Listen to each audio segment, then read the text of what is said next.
اللہم صلی علی محمد وعلی محمد وعجل فرجہ۔ میرا ہے شام سے گزری ہوں بیریدہ بابا، میرا ہے شام سے گزری ہوں بیریدہ بابا، اسیر ظلم ہوں، اسیر ظلم ہوں، روتی ہوں بیردہ بابا، میرا ہے شام سے گزری ہوں بیردہ بابا، میرا ہے شام سے گزری ہوں بیردہ بابا، تھا بے کفن تیرا اسلام میری داد دے کر، تھا بے کفن تیرا اسلام میری داد دے کر، بلا کی دشت سے، بلا کی دشت سے آئی ہوں بیردہ بابا، میرا ہے شام سے گزری ہوں بیردہ بابا، میرا ہے شام سے گزری ہوں بیردہ بابا، ستم گھروں نے جگایا ہے تازیانوں سے، ستم گھروں نے جگایا ہے تازیانوں سے، جو تھک کے راہ میں، جو تھک کے راہ میں سوتی ہوں بیردہ بابا، میرا ہے شام سے گزری ہوں بیردہ بابا، میرا ہے شام سے گزری ہوں بیردہ بابا،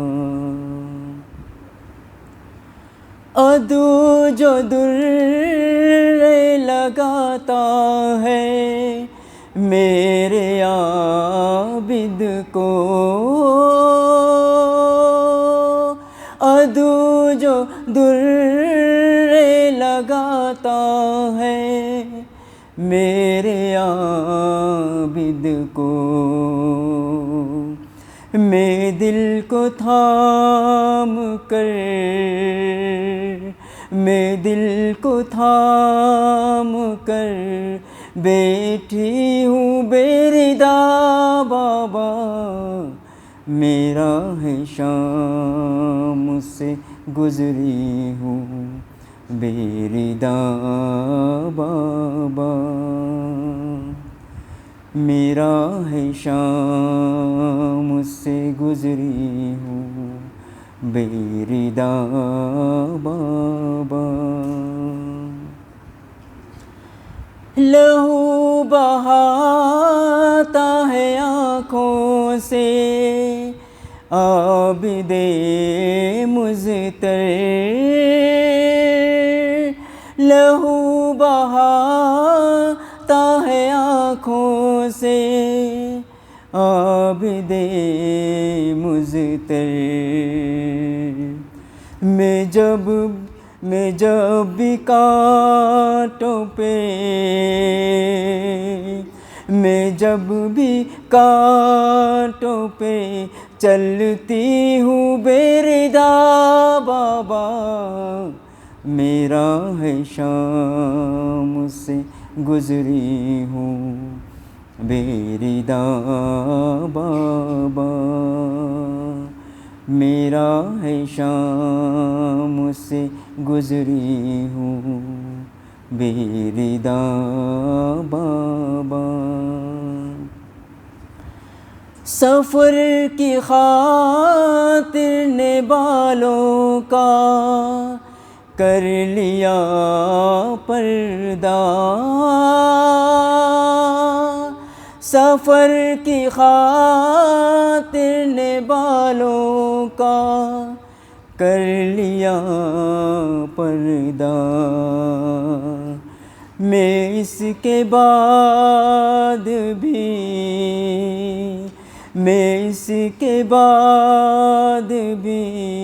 پھرتی ہوں بیردا بابا، میرا ہے شام سے گزری ہوں بیردا بابا،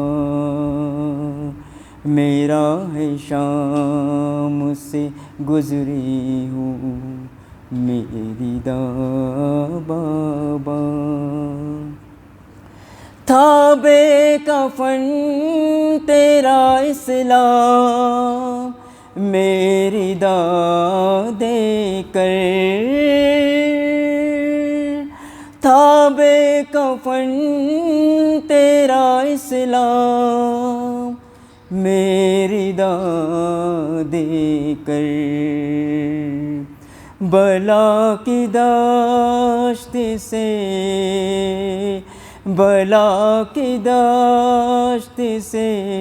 آئی ہوں بیردا بابا، میرا ہے شام سے گزری ہوں بیردا بابا، میرا ہے شام سے گزری ہوں بیردا بابا۔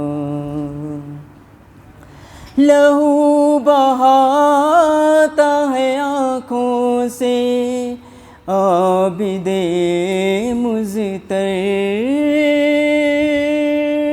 لہو بہاتا ہے آنکھوں سے عابد مضطر، میں جب بھی کانٹوں پہ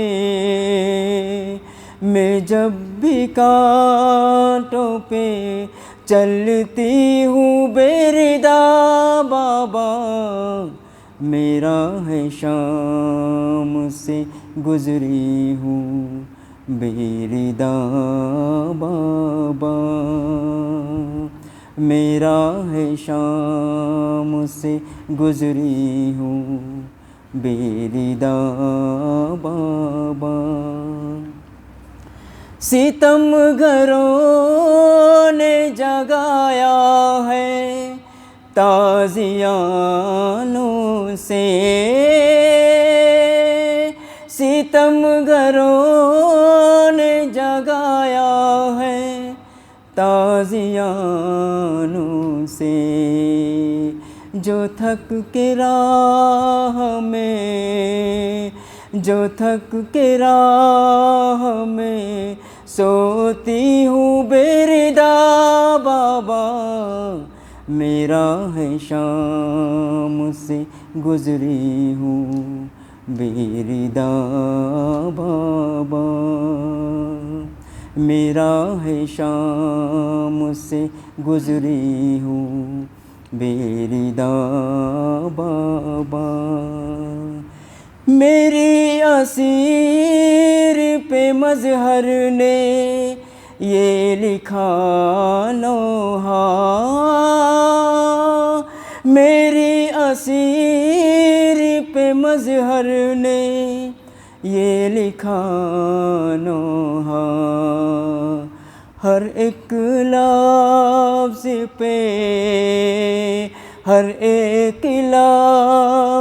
پہ تڑپی ہوں بےردا بابا، میرا ہے شام سے گزری ہوں بےردا بابا، اسیر ظلم ہوں، اسیر ظلم ہوں، روتی ہوں بےردا بابا، میرا ہے شام سے گزری ہوں بےردا بابا، میرا ہے شام سے گزری ہوں بےردا بابا۔ بر محمد وآل محمد صلوات۔ شہنشاہ کائنات امام زمانہ آل محمد صلوات۔ اللہم صلی علی محمد وعلی محمد۔ اعوذ باللہ من الشیطان اللعین الرجیم، بسم اللہ الرحمن الرحیم، الحمد للہ الذی یخلق ولم یخلق ویرزق ولا یرزق ویطعم ولا یطعم، ثم الصلاة والسلام علی عبدک ونبیک وصفیک ورسولک وخیرتک من الخلق ابی القاسم محمد، اللہم صلی علی محمد وعلی اہل بیتہ الطیبین الطاہرین المعصومین المظلومین، سیما ابن عمہ علی علیہ السلام، وہو النبأ العظیم والصراط المستقیم والقرآن الکلیم، وہو الصدیق الاکبر والفاروق الاعظم، وحبل اللہ المتین وامام المسلمین، ووصی رسول رب العالمین، واللعنۃ الدائمۃ علی اعدائہم اجمعین، اما بعد فقد قال اللہ سبحانہ وتعالی فی محکم کتابہ المبین، بسم اللہ الرحمن الرحیم، وما کان محمد ابا احد من رجالکم ولکن رسول اللہ وخاتم النبیین، صلوات علی محمد وآل محمد، اللہم صلی علی محمد وآل محمد۔ جزاکم اللہ۔ سامعین محترم، عزیزان گرامی قدر،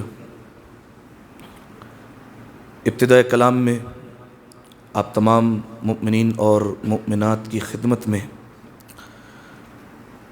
شیخ الابتہا سید بطحا، مومن آل قریش، مربی رسول، محافظ رسول، پدر کل ایمان جناب عمران جناب ابو طالب علیہ السلام کی وفات کی تعزیت اور تسلیت پیش کرتا ہوں، اور بالخصوص زمانے کے امام کی خدمت میں ان کے جد اعلیٰ کی وفات کی تعزیت اور تسلیت پیش کرنے کے لیے ایک دفعہ مل جل کر بآواز بلند صلوات دیا کر دیں۔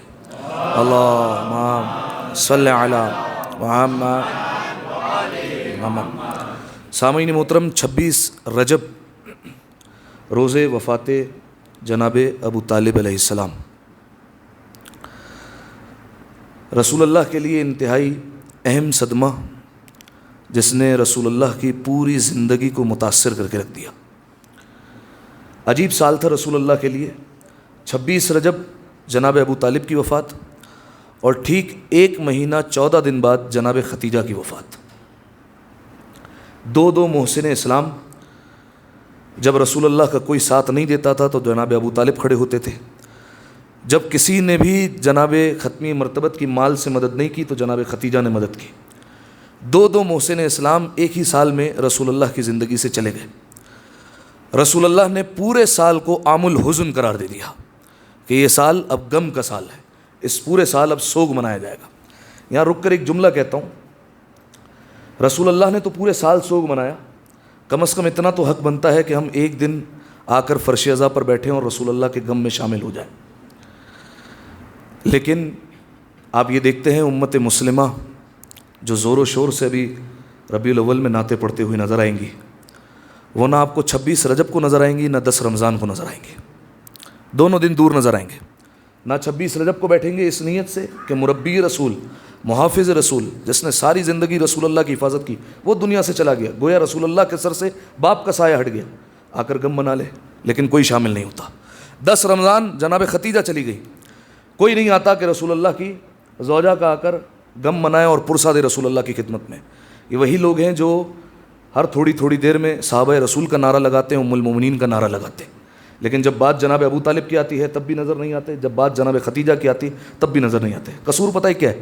جرم پتہ کیا ہے؟ جرم ایک ہی ہے، ایک علی کا بابا ہے، ایک فاطمہ کی ماں ہے، بس یہ جرم ہے، اس کے علاوہ کوئی جرم نہیں ہے. لہذا مسلمان نا آشنا ہے، مسلمان کی کیا بات کریں، اپنے جو ہے وہ نا آشنا ہے اور اس کو غم ہی نہیں سمجھتے اور اس میں شامل نہیں ہوتے. پروردگار عالم کا لاکھوں کروڑوں مرتبہ جتنی مرتبہ شکر کیا جائے کم ہے کہ ہم اس فرش ازا پر آئے اور رسول اللہ کے غم میں شامل ہوئے. سامعین محترم، بعد شکر آپ کی خدمت میں عرض یہ کرنا ہے کہ جس آیہ مجیدہ کو آپ کی خدمت میں نے پیش کیا اس کا تعلق سورہ مبارکہ احزاب سے ہے. آیت کا نشان 40 ہے. میں اپنے تمام محترم سننے والوں کو اس آیت کی طرف دعوت فکر دیتا ہوں کہ وہ اس آیت میں غور کریں، تدبر کریں، فکر کریں. اور دیکھیں حقیقت بھی یہی ہے کہ پروردگار عالم نے قرآن نازل کیا ہے فکر کرنے کے لیے. ٹھیک ہے، میرے ساتھ تھوڑا سا آپ جڑ جائیں گے تو انشاءاللہ محظوظ ہوں گے. پروردگار عالم نے جو قرآن نازل کیا ہے وہ فکر کرنے کے لیے. آپ جا کر قرآن کو دیکھیے تو پروردگار عالم خود اس میں کہتا ہے افلا یتدبرون، تم یہ قرآن میں غور و فکر کیوں نہیں کرتے ہو. ٹھیک ہے، لیکن بدقسمتی سے جس پر پروردگار عالم نے جس قرآن کو فکر کرنے کے لیے نازل کیا تھا، ہمارے ہاں اس قرآن کو حفظ کے ساتھ مخصوص کر دیا ہے. ٹھیک ہے، حالانکہ پروردگار عالم قیامت کے دن یہ نہیں پوچھے گا میں نے قرآن نازل کیا تھا تم نے حفظ کیوں نہیں کیا. یہ ضرور پوچھے گا کہ میں نے قرآن نازل کیا تھا تم نے اس میں فکر کیوں نہیں کی، غور کیوں نہیں کیا. ٹھیک ہے، اچھا اب کوئی میرا بھائی اہل سنت اگر بیٹھا ہو تو اس سے یہ ہرگز نہ سمجھے کہ ہم حفظ قرآن کے مخالف ہیں. نہیں، حفظ قرآن بہت بڑی سعادت ہے. پروردگار عالم چنے ہوئے لوگوں کو عطا کرتا ہے جو قرآن حفظ کرتے ہیں، جو قرآن یاد کرتے ہیں. اور بلکہ انہی کی کتاب میں ایک روایت بھی موجود ہے اور عجیب روایت ہے کہ انہوں نے کہا کہ جو حافظ قرآن ہوتا ہے، جو قرآن کو یاد کر لیتا ہے، جو مکمل طور پر قرآن کو یاد کر لے، وہ اس قابل ہو جاتا ہے کہ قیامت کے دن اپنی 7 پشتوں کو بخشوا دے گا. ٹھیک ہے، جو قرآن یاد کر رہا ہے، جو حافظ قرآن ہے، وہ قیامت کے دن ان کی کتابوں میں لکھا ہے کہ اپنی 7 پشتوں کو بخشوانے پر قدرت رکھتا ہے، یعنی 7 نسلیں جو ہیں اس کو بخشوا دے گا. لیکن سامعین محترم، میں یہاں رک کر ایک جملہ کہوں گا کہ ذرا انصاف کیجئے، اپنی کتابوں کو اچھی طریقے سے کھنگالیے، ورق گردانی کیجئے. جہاں آپ کو یہ حدیث ملے گی کہ حافظ قرآن 7 پشتوں کو بخشوا سکتا ہے، وہاں ایک اور بھی حدیث ملے گی کہ نعوذ باللہ علی کا بابا جہنم میں جائے گا، نعوذ باللہ علی کا بابا جنت میں نہیں جا سکتا، نعوذ باللہ علی کے بابا کے قدموں میں آگ کے بنے ہوئے نالین پہنائے جائیں گے، نعوذ باللہ ان کے سر پر آگ کا کھود پہنایا جائے گا. آپ کی کتابوں میں ہی آپ کھنگالیں گے تو آپ کو یہ روایت بھی مل جائے گی. لیکن میں کہتا ہوں ذرا سا انصاف کیجئے، ذرا سا سوچئے، ذرا سا غور کیجئے. قرآن فکر کرنے کے لیے نازل ہوا ہے، ذرا اس میں غور کر لیجئے، ذرا حدیثوں میں غور و فکر کر لیجئے تو معاملہ سارا آپ کے سامنے کھل کر آ جائے گا. ذرا سوچئے، جو حافظ قرآن نازل ہونے کے بعد رٹ رٹ کر یاد کر لے وہ تو 7 پشتے بخشوا جائے گا، اور وہ علی جو آتے ہی آگوش رسول میں کبھی تورات بھی سنا دے، انجیل بھی سنا دے، زبور بھی سنا دے، قرآن بھی سنا دے، اس کا باپ جہنم میں کیسے چلا جائے گا؟ کیسے ہو سکتا ہے کہ اس کا باپ جہنم میں چلے جائے؟ یہ تو ان کو جواب دینے کے لیے بات کی میں نے، ورنہ تو ہمارا عقیدہ یہ ہے کہ جناب ابو طالب علیہ السلام قیامت کے دن شفاعت کرنے والے ہوں گے. روایت کے جملے، جناب ابو طالب علیہ السلام جب قیامت کے دن اپنی شفاعت کا آغاز کریں گے کسی اور کو شفاعت کرنے کی ضرورت ہی نہیں پڑے گی. جناب ابو طالب کی اتنی شفاعت ہوگی، اتنا شفاعت وہ کریں گے. لہذا سامعین محترم، یہ درمیان میں ایک بات آ گئی تو میں نے آپ کے سامنے رکھ دی. جس آیہ مجیدہ کی تلاوت کی سورہ احزاب کی 40ویں آیت ہے، اس میں پروردگار عالم توجہ رکھیے گا کیا ارشاد فرما رہا ہے. کہہ رہا ہے وما کان محمد ابا احد من رجالکم، خبردار محمد تمہارے مردوں میں سے کسی کے باپ نہیں ہے. ٹھیک ہے، محمد تمہارے مردوں میں سے، لہجہ دیکھیے پروردگار عالم کا، محمد تمہارے مردوں میں سے کسی کے باپ نہیں ہے، ولیکن رسول اللہ و خاتم النبیین، محمد اللہ کے رسول ہیں اور نبیوں کے خاتم ہیں. بس تم میں سے کسی کے باپ محمد نہیں ہے. دیکھیے سامعین محترم، اس آیت میں پروردگار عالم نے پیغمبر کا نام لیا ہے محمد. پورے قرآن مجید میں رسول اللہ کا نام 4 مرتبہ آیا ہے. 4 مرتبہ محمد رسول اللہ کو کہا گیا، 1 مرتبہ احمد کہا گیا، یعنی کل قرآن میں 5 مرتبہ پروردگار عالم نے اپنے حبیب کا نام لیا ہے. لیکن میں پوری ضمانت سے کہہ رہا ہوں، جا کر قرآن کو دیکھیے گا اور قرآن کا مطالعہ کیجیے گا اور بتائیے گا کہ کہیں بھی پروردگار عالم نے قرآن مجید میں یا محمد نہیں کہا ہے. ٹھیک ہے، یا کس کو کہتے ہیں قرآن میں؟ یا کہتے ہیں عربی زبان میں او محمد، اے محمد. ٹھیک ہے، آواز دینے کے لیے، پکارنے کے لیے استعمال ہوتا ہے. پروردگار عالم نے اپنے حبیب کا نام تو لیا ہے لیکن نام سے پہلے کبھی بھی یا نہیں لگایا, اے محمد کہہ کر نہیں پکارا. حالانکہ آپ باقی نبیوں میں مزاج دیکھیں گے, باقی نبیوں کو نام لے کر پکارا ہے اور اسی طریقے سے پکارا ہے, جیسے یا آدم اسکن انت وزوجک الجنہ, اے آدم تم اور تمہاری زوجہ جنت میں رہ سکتے ہو, کیا کہہ کر پکارا؟ یا آدم.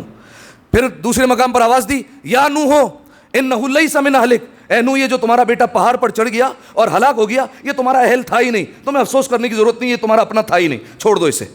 پھر اس کے بعد ایک مقام پر کہتا ہے یا ابراہیم, اے ابراہیم قد صدقت الرؤیا, فرمایا تم نے بیٹے کے گردن پر چھری رکھ کر اپنا خواب سچ کر کے دکھایا, کیا کہا؟ یا ابراہیم. پھر ایک مقام پر کہا یا موسیٰ انی انا اللہ, جب جناب موسیٰ کوہ طور پر گئے بات کرنے کے لیے تو جناب موسیٰ تلاش کر رہے تھے کہ کیسے پروردگار سے بات ہوگی, فوراً کہا یا موسیٰ انی انا اللہ, اے موسیٰ میں اللہ بول رہا ہوں رب العالمین جو عالمین کا پالنے والا ہے. پھر ایک مقام پر کہا یا داؤد انا جعلناک خلیفۃ فی الارض, اے داؤد ہم نے تمہیں زمین پر خلیفہ بنا دیا ہے, ہم نے تمہیں زمین پر خلیفہ منتخب کر لیا ہے. یا یحییٰ خذ الکتاب بقوۃ, اے یحییٰ کتاب کو مضبوطی سے تھامے رکھو. یا عیسیٰ انی متوفیکا و رافعک الیہ, میں تمہیں اب اٹھانے والا ہوں, اب تمہارا وقت پورا ہو چکا, اب تمہاری مدت پوری ہو چکی, اب میں تمہیں آسمانوں پر اٹھا لوں گا. کیا کہا؟ او آدم, او ابراہیم, او نوح, او موسیٰ, او عیسیٰ, او یحییٰ, او داؤد. لیکن جب بات رسول اللہ کی آتی ہے تو اب یا محمد نہیں کہتا, کہتا ہے یا ایھا النبی, اے میرے نبی, یا ایھا الرسول, اے رسول, طٰہٰ طیب و طاہر, یاسین, اے میرے سردار, یاسین, اے سردار, یا ایھا المزمل, اے کمبل کو اوڑھنے والے, یا ایھا المدثر, اے چادر کو اوڑھنے والے. آپ ذرا غور کیجئے پروردگار عالم کا مزاج. ہم یہاں پر بیٹھے ہوئے ہیں, ہم یہاں پر تقریر سن رہے ہیں, بات کر رہے ہیں, جناب ابو طالب کی عظمت پر بات ہونے والی ہے, ہم کسی کے کپڑوں پر غور نہیں کرتے, وہ فلاں کیا پہن کر آئے یا فلاں کون کیا پہن کر آئے, ہمیں اس سے پرواہ نہیں ہے, ٹھیک ہے, ہم اپنی گفتگو کر رہے ہیں. لیکن یاد رکھیے گا جو محبوب ہوتا ہے نا وہ اپنے محبوب کی ہر ادا پر نظر رکھتا ہے.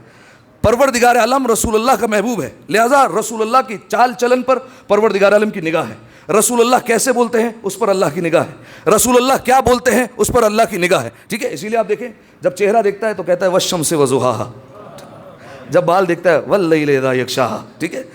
یہ جو ہے وہ انداز ہے پروردگار عالم کا. سینے کو دیکھتا ہے الم نشرح لک صدرک, ٹھیک ہے. ہاتھوں کو دیکھتا ہے وما رمیت اذ رمیت ولکن اللہ رما, ٹھیک ہے. یہ پروردگار عالم کا انداز ہے. تو محبوب جو ہوتا ہے وہ ہر شے پر نظر رکھتا ہے. اب کیا کہہ رہا ہے؟ یا ایھا المزمل, او کمبل کو اوڑھنے والے, یا ایھا المدثر, اے چادر کو اوڑھنے والے. ایک نتیجہ دینے لگا ہوں, اس کو محفوظ کریں گے انشاءاللہ. آپ کمبل کو اوڑھنے والے, چادر کو اوڑھنے والے. کمبل کی ضرورت کب پڑتی ہے؟ سارا سال ضرورت پڑتی ہے؟ نہیں, جب سردیوں کا موسم آتا ہے تب ضرورت پڑتی ہے. اور کیا 24 گھنٹے کمبل اوڑھتا ہے انسان؟ نہیں, بلکہ فقط اور فقط جب بستر پر جائے گا تب کمبل اوڑھے گا. رسول اللہ بھی ایسا ہی کرتے ہوں گے, کچھ دیر کے لیے کمبل اوڑھ لیتے ہوں گے. اسی طریقے سے چادر کیا ہر وقت اوڑھ کے رکھتا ہے؟ نہیں, جب سردی کا موسم آتا ہے اور گھر سے باہر نکلتا ہے تو کچھ دیر کے لیے چادر اوڑھ لیتا ہے, لیکن جب گھر میں واپس آتا ہے تو چادر اتار کے رکھ دیتا ہے.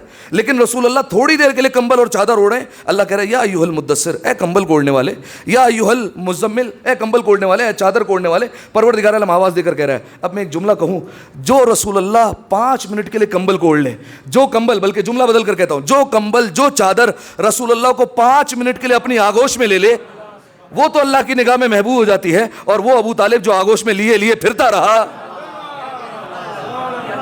12 سال تک پھرتا رہا, 5 منٹ کے لیے کمبل آغوش میں لے لے تو وہ محبوب ہو گیا, 5 منٹ کے لیے چادر آغوش میں لے لے وہ محبوب ہو گئی. لیکن 12 سال تک ابو طالب آغوش میں لیے پھرتے رہے. یہ اسلام کو نظر نہیں آیا, یہ مسلمانوں کو نظر نہیں آیا. ایک دفعہ صلوات ادیا کریں مل کر بآواز بلند, اللہم صلی علی. اب جیسی حفاظت جناب ابو طالب نے کی ویسے کسی نے نہیں کی, ٹھیک ہے. اب آپ دیکھیے, غور کیجئے. اب چونکہ وقت بھی کم ہے, میں زیادہ تر جو ہے وہ باتیں بیان نہیں کر سکتا. جو تاریخ کی اہم باتیں وہ آپ کے سامنے رکھ رہا ہوں. رسول اللہ ابتدا سے دیکھیے, رسول اللہ دنیا میں آئے 17 ربیع الاول کو, ٹھیک ہے. سن کون سا ہے, کون سا سن ہے بھائی؟ 17 ربیع الاول, ہاں, 1 عام الفیل, جزاک اللہ. 17 ربیع الاول 1 عام الفیل کو رسول اللہ دنیا میں آ گئے, ٹھیک ہے. جناب فاطمہ بنت اسد روایت کے جملے دوڑتی ہوئی آئی ہیں جناب ابو طالب کے پاس, اور آ کر کہا ہے اے میرے آقا, اے میرے سید و سردار, آمنہ کے گھر پہ ایک بیٹا ہوا ہے اور اس کا نام محمد رکھا گیا ہے. اس کی میں آپ کو مبارکباد دیتی ہوں. اب جو ہے وہ جناب ابو طالب نے دیکھا جناب فاطمہ بنت اسد کے چہرے پر رشک کے آثار ہے, اتنا خوبصورت بچہ ہوا ہے. جناب ابو طالب کا علم غیب دیکھیے گا, فوراً کہا یا فاطمہ اصبری سبتن ابشرک بمثل الا النبوہ, اے فاطمہ بنت اسد بس 30 سال انتظار کرو, اللہ تمہیں بھی بالکل ایسا ہی بیٹا عطا کرے گا. 30 سال انتظار کرو, اللہ تمہیں ایسا ہی بیٹا عطا کرے گا. یعنی کیا مطلب؟ بالکل ایسا ہی عطا کرے گا. یعنی جیسا اس کا چہرہ ہے ویسا اس کا چہرہ ہوگا, جیسا اس کا گوشت ہے ویسا اس کا گوشت ہوگا, جو اس کا خون ہے وہی اس کا خون ہوگا, جیسی اس کی بہادری ہے ویسے اس کی بہادری ہوگی, جیسا اس کا علم ہے ویسا اس کا علم ہوا کرے گا, جیسا یہ بہادر ویسا وہ بہادر, جیسا یہ سخی ویسا وہ سخی, جیسا یہ حلیم ویسا وہ حلیم. بس ایک فرق ہوگا, یہ نبوت کا سردار کہلائے گا, وہ امامت کا سردار کہلایا کرے گا. نعرہ تکبیر، اللہ نعرہ رسالت، یا رسول حیدری، یا علی جزاکم اللہ. اللہم صلی علی محمد و علی محمد. لگاؤ بیٹا نعرہ لگاؤ لگاؤ.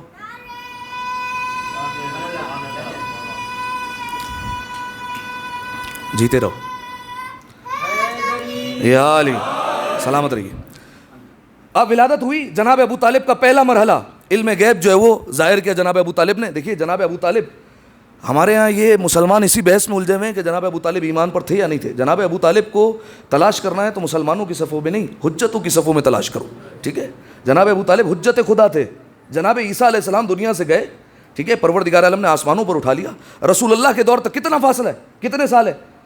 پروردگار عالم کا وعدہ ہے ہم زمین کو حجت خدا سے خالی تو رکھ نہیں سکتے. تو حجت تھا کون؟ جناب عیسیٰ کے بعد تو کوئی نبی آیا نہیں. جناب عیسیٰ کے بعد براہ راست ہمارے رسول اللہ ہیں.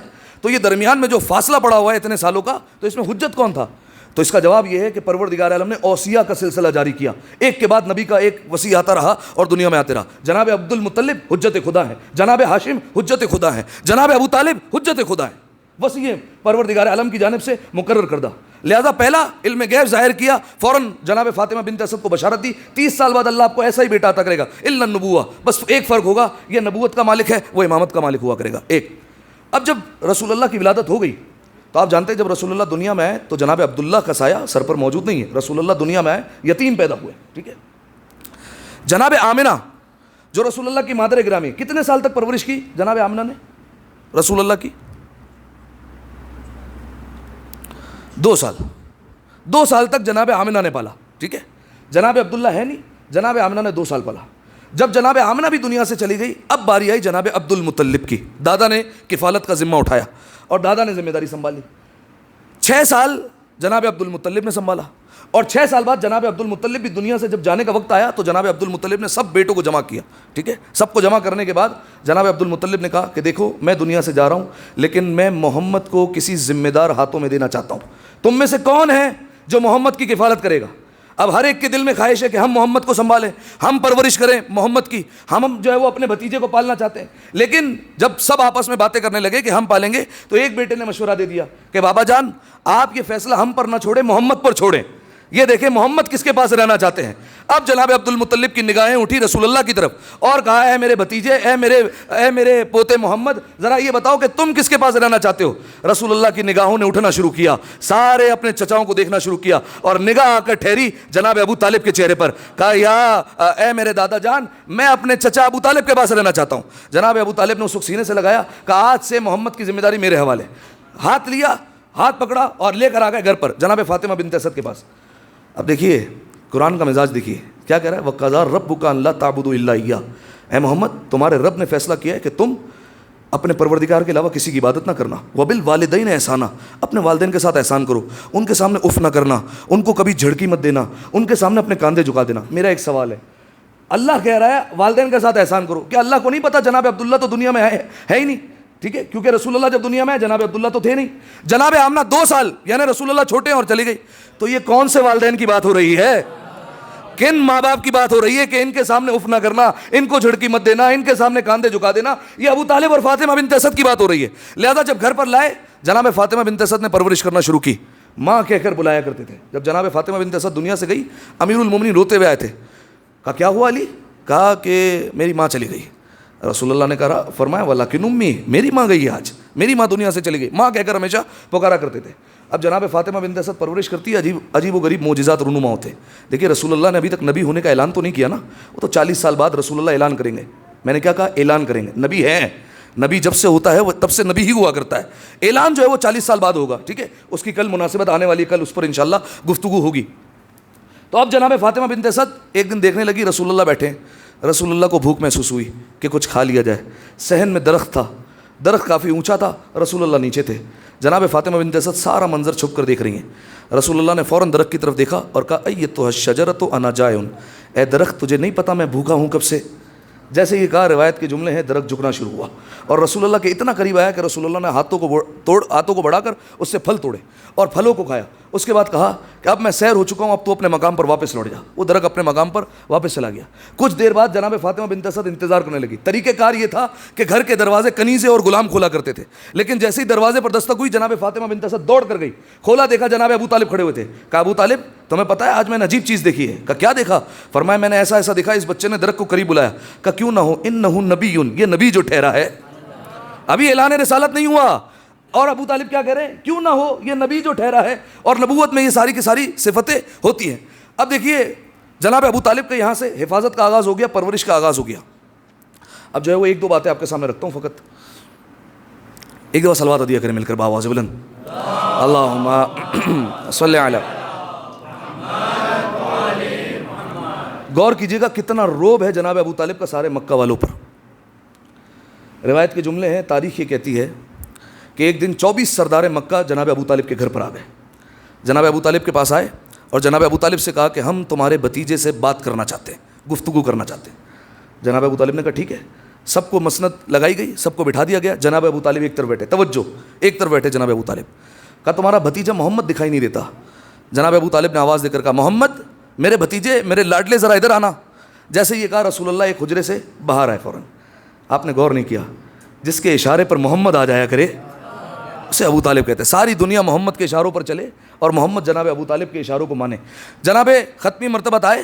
رسول اللہ نے کہا کہ چچا جان کیسے بلانا ہوا؟ کہا یہ تم سے کچھ بات کرنا چاہتے ہیں. رسول اللہ بیٹھ گئے. کہا کرو بات. کہا نہیں ابو طالب اکیلے میں بات کرنا چاہتے ہیں, آپ سے اگر ہو سکے تو آپ حجرے میں چلے جائیے. جناب ابو طالب اٹھے اور حجرے میں چلے گئے. اب رسول اللہ سامنے بیٹھے ہیں اور سامنے 24 سردار مکہ یہ بیٹھے ہوئے ہیں.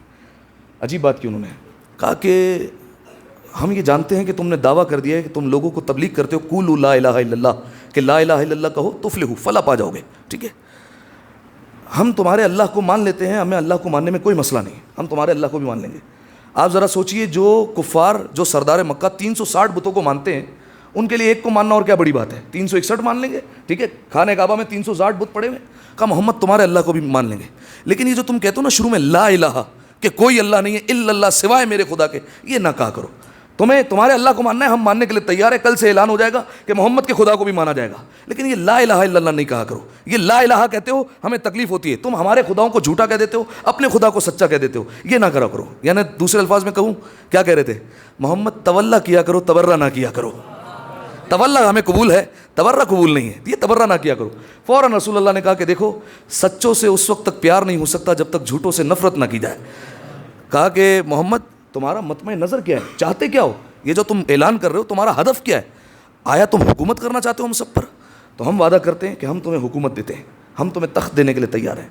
کیا ارادہ ہے کہ تم کسی بڑے خاندان میں شادی کرنا چاہتے ہو؟ ہم وعدہ کرتے ہیں کہ ہم میں سے کوئی ایک بیٹی تمہیں دے دے گا تاکہ تم اس سے شادی کر لو, تمہیں دونوں چیزیں مل جائے گی, بس یہ تبلیغ کرنا چھوڑ دو. رسول اللہ نے کہا اور اپنے ابو طالب کا ساتھ چھوڑ دو اور یہ تبلیغ کرنا چھوڑ دو. رسول اللہ نے عجیب جملہ کہا اگر میرے ایک ہاتھ میں چاند رکھ دیا جائے, ایک ہاتھ میں سورج رکھ دیا جائے, خدا کی قسم میں اس تبلیغ سے پیچھے نہیں اٹھوں گا اور نہ میں اپنے چچا ابو طالب کا گھر چھوڑوں گا. ٹھیک ہے, یہ گھر نہیں چھوڑ سکتا میں. اس کے بعد وہاں سے چلے گئے. اب جو ہے وہ یہ سارے مشرکین منصوبہ بنانے لگے کہ کسی طریقے سے رسول اللہ کو قابو کیا جائے. اب منصوبہ بن رہا ہے, جناب ابو طالب کو خبریں پہنچتی رہتی ہے کہ یہ منصوبہ بناتے ہیں, لیکن جناب ابو طالب کو کوئی پرواہ نہیں. جناب ابو طالب جانتے ہیں کہ میں موجود ہوں حفاظت کرنے کے لیے, محمد کو کچھ نہیں ہو سکتا. ایک دن کچھ غلام بھاگتے ہوئے آ گئے اور غلاموں نے آ کر کہا کہ اے ابو طالب غضب ہو گیا. کہا کیا ہوا؟ آپ کا بھتیجا محمد مل نہیں رہا ہے. اب یہ وقت ہے امیر المومنین کی دنیا میں آمد ہو چکی ہے. ٹھیک ہے, امیر المومنین رسول اللہ کے ساتھ ساتھ رہتے ہیں. ٹھیک ہے, کیوں ساتھ ساتھ رہتے ہیں اس کا بھی سن لیجئے کہ رسول اللہ ایک دن جب گھر پہ آئے تو رسول اللہ کو ایک زخم پڑا ہوا تھا اور ماتھے پر ایک زخم تھا اور خون بہ رہا تھا. جیسے ہی جناب ابو طالب نے دیکھا جلال میں آ گئے, ہاتھ پکڑا رسول اللہ کا اور لے کر آئے امیر المومنین کے پاس. عجیب جملہ کا, اے علی اگر اس کے ماتھے پر زخم آ جائے تو تیرے ہونے کا فائدہ کیا ہے؟ کیا فائدہ ہے تیرے ہونے کا؟ کل سے تم محمد کے ساتھ ساتھ جاؤ گے ہر جگہ. اب جو ہے وہ لوگوں نے آ کر خبر دی کہ اے ابو طالب آپ کے بھتیجے محمد مل نہیں رہے, نہ جانے کہاں چلے گئے. جناب ابو طالب غضب میں اٹھے, آئے, صندوق کھولا, 17 نئے خنجر نکالے اس میں سے جو کبھی استعمال نہیں ہوئے. 17 غلاموں کو بلایا اور کہا یہ ایک ایک خنجر اپنی اپنی ابا میں چھپا لو اور جیسا میں کہتا ہوں ویسا کرو. سارے جتنے غلام تھے سب نے خنجر کو چھپایا اور چلے گھر سے. جناب ابو طالب نے ایک اور صندوق کھولا اور اس میں سے جناب ہاشم کی تلوار نکالی اور جناب ہاشم کی تلوار خود حمائل کی. دیکھیے عرب کا طریقہ کار یہ ہوتا تھا کہ ابا کے اندر تلوار رکھتے تھے اور پھر جا کر نکالا کرتے تھے. جناب ابو طالب نے ابا کے اوپر تلوار کو حمائل کیا. یہ اس بات کی طرف اشارہ ہوتا تھا کہ میں لڑنے کے لیے آ رہا ہوں تم سے. جناب ابو طالب چلے, 17 غلام چلے. جیسے ہی خانہ کعبہ پر پہنچے دیکھا 17 سردار مکہ بیٹھے ہوئے ہیں. جناب ابو طالب نے غلاموں کو اشارہ کیا ایک ایک کے پیچھے ایک ایک غلام جا کر بیٹھ جائے.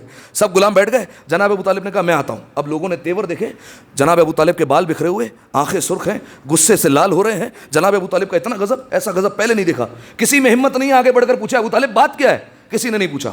جناب ابو طالب چلے, مکہ کی پہاڑیوں کو عبور کیا, کوہ ابو قبیس کی پہاڑی کو عبور کیا اور بطحا کی پہاڑی پر پہنچے. اس کو عبور کرنے کے بعد دیکھا ایک پہاڑی ہے, وہاں پر دیکھا کہ رسول اللہ آگے نماز پڑھ رہے ہیں, علی پیچھے نماز پڑھ رہے ہیں. ٹھیک ہے, رسول اللہ آگے نماز پڑھا رہے ہیں, علی پیچھے نماز پڑھے. جناب ابو طالب کو اطمینان ہوا. آئے, نماز ختم ہونے کے بعد رسول اللہ کو سینے سے لگایا اور رسول اللہ کو کہا اے میرے بھتیجے محمد کہاں چلے گئے تھے؟ تمہیں پتہ ہے اگر آج تم نہ ملتے تو میں روئے زمین پر ایک مشرک کو بھی زندہ نہ چھوڑتا. آپ نے غور نہیں کیا, یہ نہیں کہا کہ مکہ کے مشرک کو نہیں چھوڑتا, کہا دنیا کے مشرک کو نہیں چھوڑتا. ایک مشرک بھی زمین پر باقی نہیں رہتا, سب کو میں ہلاک کر دیتا. اور اس کے بعد اب دیکھیے جناب ابو طالب جب چل رہے تھے تو 2 افراد ان کے ساتھ تھے. اب تاریخ نے ان کے نام نہیں بتایا لیکن 2 فرد جناب ابو طالب کے ساتھ ساتھ گئے. اب جانتے ہیں آپ جناب ابو طالب بات کر رہے ہیں رسول اللہ سے. اب آپ جانتے ہیں نا اگر کوئی بچہ ساتھ موجود ہو تو بڑے جو ہوتے ہیں وہ بچوں کے لیول پر آ کر بات کیا کرتے ہیں. وہ کیا کریں, علی کو بچہ سمجھ رہے ہیں. تو اب جو ہے وہ 2 افراد آئے اور امیر المومنین کے پاس, اور امیر المومنین سے آ کر کہتے ہیں یہ تم کیا کر رہے تھے رسول اللہ کے پیچھے, یہ تم کیا کر رہے تھے؟ امیر المومنین نے کہا جو میرا رسول کر رہا تھا وہی کر رہا تھا. کہا کہ تمہارا رسول کیا کر رہا تھا؟ کہا اپنے رب کی نماز پڑھ رہا تھا. کہا تم کیا کر رہے تھے؟ میں بھی اپنے رب کی نماز پڑھ رہا تھا. عجیب جملہ کہا. کہا تم نے نماز پڑھنے سے پہلے اپنے باپ ابو طالب سے اجازت لی ہے؟ کیا کہا؟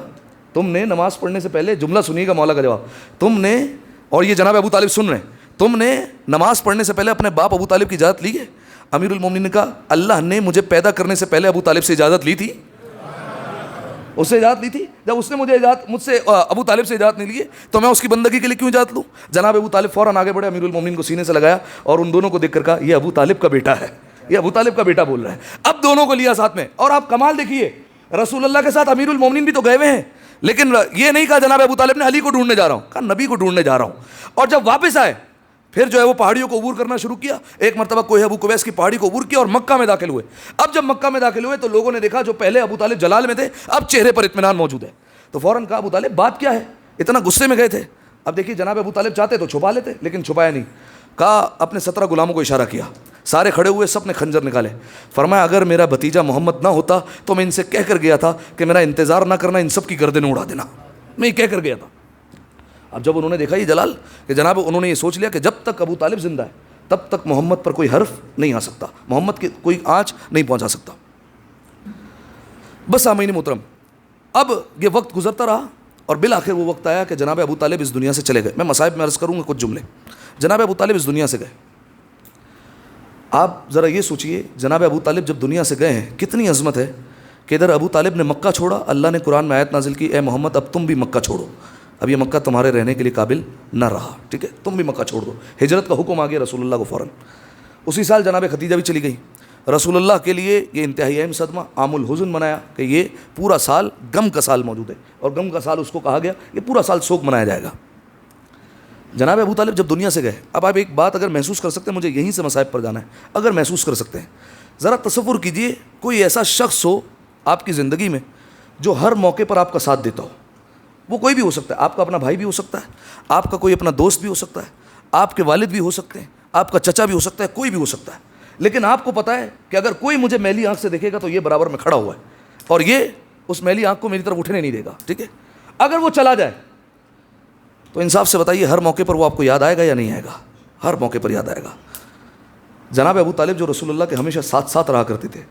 روایت کے جملے, جب جناب ابو طالب گئے دنیا سے, رسول اللہ نے بہت کوشش کی کہ لوگوں کی تائید مل جائے لیکن لوگ تائید نہیں کرتے تھے. اب جب رسول اللہ گزرتے ہیں لوگ چھتوں سے جو ہے وہ اوجڑیاں پھینک دیتے ہیں, آلائشیں رسول اللہ پر آ جاتی ہیں. جب اوجڑی گری ایک مرتبہ فوراً کہا چچا آپ کو بہت یاد کرتا ہوں میں, کاش آپ ہوتے, کاش آپ ہمارے ساتھ ہوتے, ٹھیک ہے, یاد کر رہے ہیں. کچھ آگے بڑھتے ہیں, گھر پر آتے ہیں, صاف کرتے ہیں اپنے آپ کو, پھر چلتے ہیں, پھر کوئی پتھر مارتا ہے رسول اللہ کو. روایت کے جملے, رسول اللہ کو اتنے پتھر مارے جاتے کہ رسول اللہ کے نالین سے خون بہہ رہا ہوتا تھا. اتنے پتھر مارے جاتے رسول اللہ کو, سروں پر پتھر مارے, چہرے پر پتھر مارے, خون بہتے ہوئے نالین سے جا رہا ہوتا تھا, اتنے پتھر رسول اللہ کو مارے جاتے ہیں. ہر پتھر جب لگتا, انصاف سے بتائیے رسول اللہ کو ابو طالب یاد آتے یا نہیں آتے؟ اے چچا جان آپ کو میں یاد کرتا ہوں, آپ کو آپ کی کمی محسوس ہوتی ہے. رسول اللہ ہجرت کر گئے. روایت کے جملے ہیں کہ جب جناب ابو طالب چلے گئے اور رسول اللہ کو اس طریقے سے پتھر مارے جاتے, رسول اللہ روتے ہوئے گھر میں داخل ہوتے. جناب ختیجہ تو ہے نہیں, تو اب ایک بیٹی موجود ہے جو ماں بن کر آتی ہے, جسے رسول اللہ نے کہا ام ابیہا, یہ اپنے باپ کی بھی ماں ہے. روایت کے جملے جناب سیدہ روتی جاتی ہیں اور رسول اللہ کے زخموں کو صاف کرتی جاتی ہیں اور دھوتی جاتی ہیں, زخم کو صاف کرتی ہیں. روایت کے جملے ہیں جب جناب ابو طالب اس دنیا سے گئے, رسول اللہ کا عالم عجیب عالم تھا. رسول اللہ آئے ہیں اور رسول اللہ نے آ کر جناب ابو طالب کے پاس بیٹھے اور اپنا رخسار, روایت کے جملے جناب ابو طالب کے رخسار پر رکھ دیا. آپ یقیناً جناب ابو طالب کا غم منانے آئے ہیں, آنکھوں سے اگر ایک آنسو بھی بہہ جائے تو یہ بھی رسول اللہ کے لیے یقیناً ایک مرہم ثابت ہوگا. رسول اللہ آئے اور آ کر اپنا رخسار اپنے چچا کے رخسار پر رکھا اور رو رو کر کہتے ہیں چچا جان آپ نے میری اس وقت حمایت کی جب کسی نے حمایت نہیں کی, آپ نے بہترین طور پر صلہ رحمی کی. چچا جان اب آپ کے بعد میرا کون ہے؟ اب مجھے پتہ ہے آپ چلے گئے, اب لوگ مجھے پتھر ماریں گے, لوگ مجھے ستائیں گے. اے چچا اب میں ہر وقت آپ کو یاد کرتا رہوں گا لیکن آپ میرے ساتھ نہیں ہوں گے. یہ جو ہے وہ رسول اللہ جملے کہتے رہے. اب آپ نے غور کیا, یہاں پر بھی ایک بھتیجا ہے جو اپنے چچا کے رخسار پر رخسار رکھ کر رو رہا ہے. اجرکم اللہ اجرکم اللہ, ذرا جو پہنچے انہیں میرا سلام ہے. ایک اور بھتیجا بھی ہے جو کربلا میں اپنے چچا کے سینے پر سر رکھ کر رو رہا تھا. نام کیا ہے بھتیجے کا؟ بھتیجے کا نام سید سجاد ہے. چچا کا نام کیا ہے؟ ابو الفضل العباس ہے. اب میں آپ کے سامنے بیان کروں, ایک روایت بس پڑھنی ہے مجھے اور بات ختم ہو جائے گی. روایت کے جملے ہیں کہ جب 11 محرم کا دن نمودار ہوا, میں کچھ تفصیلاً مصائب عرض کر دوں. 11 محرم کا دن نمودار ہوا, بیویوں کو سوار کیا جا رہا ہے. آپ ذرا سوچیے جب بیویوں کو سوار کیا جا رہا ہے تو ام لیلہ کو اکبر یاد آیا ہوگا, ام فروا کو قاسم یاد آیا ہوگا, ایک ایک بیوی کو اپنا اپنا وارث یاد آیا ہوگا. سب بیویاں سوار ہو گئی, یہ قافلہ چلا ہے.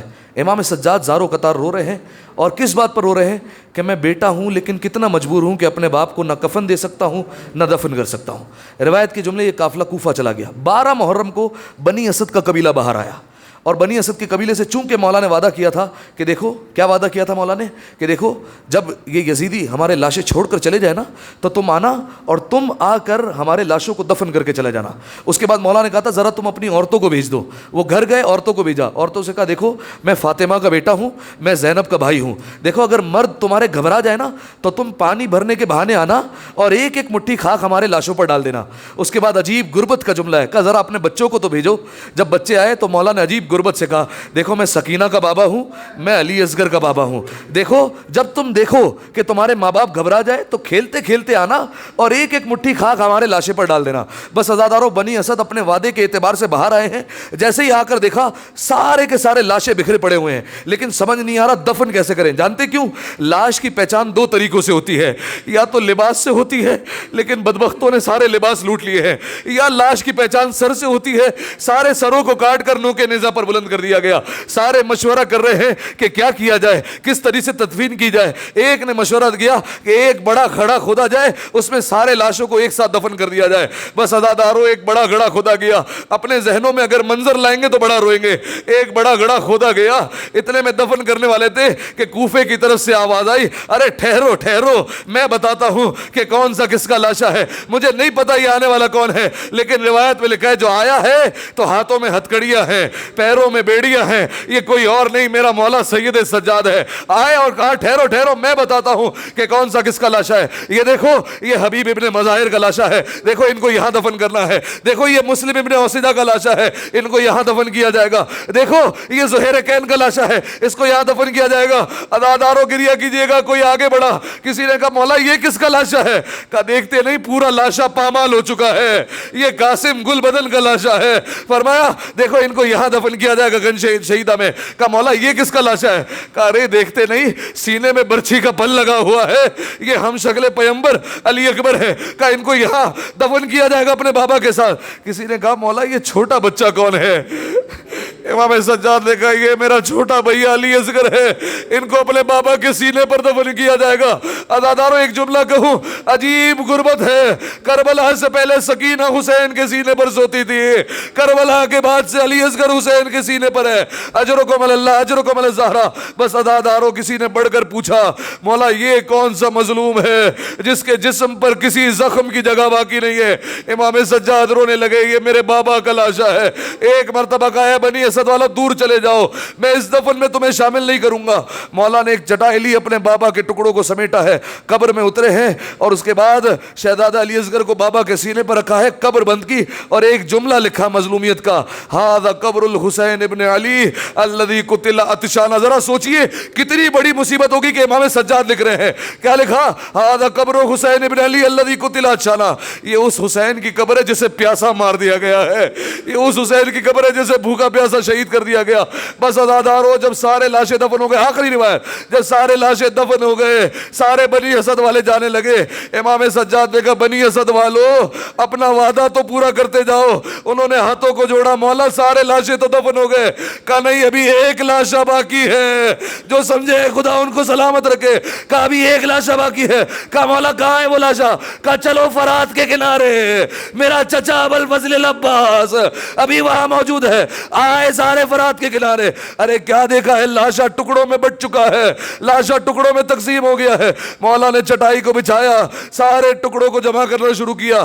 ایک مرتبہ جب قبر میں اترے ہیں نا تو بنی اسد والوں سے کہا بنی اسد والوں ذرا دور چلے جاؤ, اور دیکھو جب تک میں نہ بلاؤں نا قریب نہ آنا. سارے بنی اسد والے دور چلے گئے. بنی اسد والے کہتے کافی دیر ہو گئی, مولا کی کوئی آواز نہیں آ رہی. کہتے ہمیں خوف ہوا ایسا نہ ہو ہمارے مولا کو گش آ گیا ہو. کہتے ہم ہمت کر کے آگے بڑھے. ارے کیا دیکھا, سید سجاد اپنے چچا کے رخسار پر رخسار رکھ کر, اپنے چچا کے سینے پر سر رکھ کر رو رو کر کہتی ہے چچا آپ یہاں سو رہے ہیں, زینب کا پردہ چل گیا, چچا میرے ہاتھوں میں ہتھکڑیاں, چچا سو رہے ہیں, سکینہ کو تماچے لگ رہے ہیں, چچا سکینہ کی بالیاں چن گئی. اجرکم اللہ. ایک یہ بھتیجا ہے اور ایک بھتیجا محمد مصطفیٰ جناب ابو طالب کے رخسار پر رخسار رکھ کر کہتا ہے چچا آپ کے بعد میرا کون ہے؟ بس عزاداروں غسل و کفن ہوا, ایک بار جنازہ اٹھا. میں آخری جملہ کہوں گا, اے ابو طالب خوش نصیب ہے, بھتیجا بھی ہے بیٹا بھی ہے. لاشا اٹھ تو گیا, ہائے رے کربلا حسین مظلوم 3 دن تک بے گور و کفن پڑے رہے. ارے کوئی اٹھانے والا نہ. الا لعنت اللہ علی القوم الظالمین وسيعلم الذين ظلموا أي منقلب ينقلبون. ماتم حسین.